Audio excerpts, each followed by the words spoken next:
Good morning everybody. అందరు ఎలా ఉన్నారు?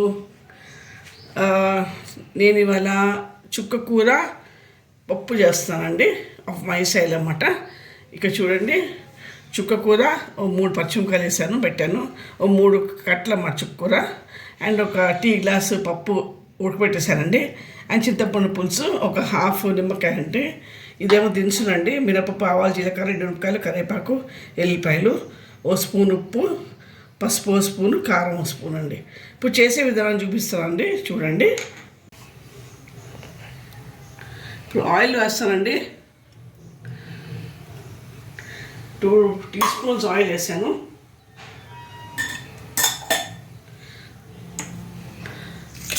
ఇప్పుడు దినుసులు వేస్తాను.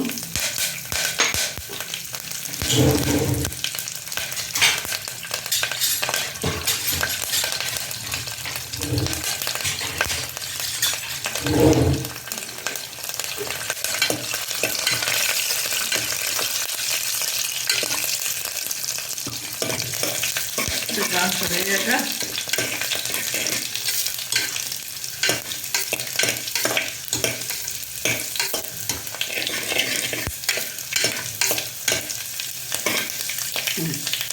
వేగిందండి. ఇప్పుడు నేను దీంట్లో ఈ పప్పు వేస్తాను.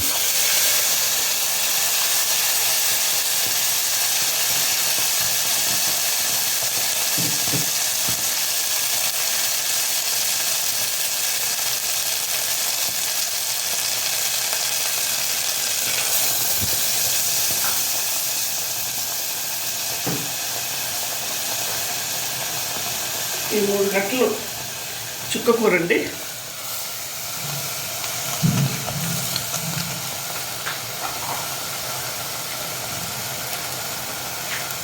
చింతపండు పులుసు,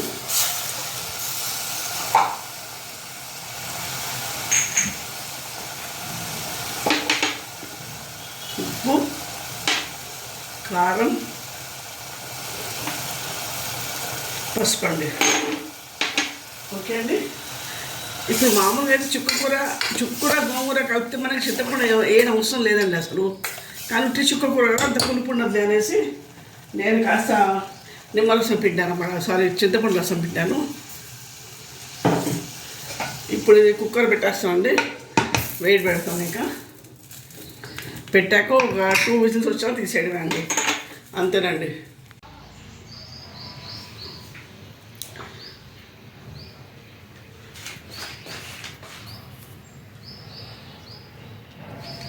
చుక్కూర పప్పు రెడీ అయిపోయిందండి. ఇప్పుడు దీంతో పాటు కాంబినేషన్ మీకు వేడివేడి అన్నం లోపల కొన్ని నెయ్యి వేసుకొని, పప్పు వేసుకొని, ఈ అప్పడాలు నంచుకొని చాలా బాగుంటాయి మీకు దీంతో, ఇవన్నీ కాంబినేషన్తోనే. ఓకే అండి, ఒకసారి ట్రై చేయండి, చాలా బాగుంటుంది. Please like, share and subscribe my channel అండి. Thank you. Have a nice day.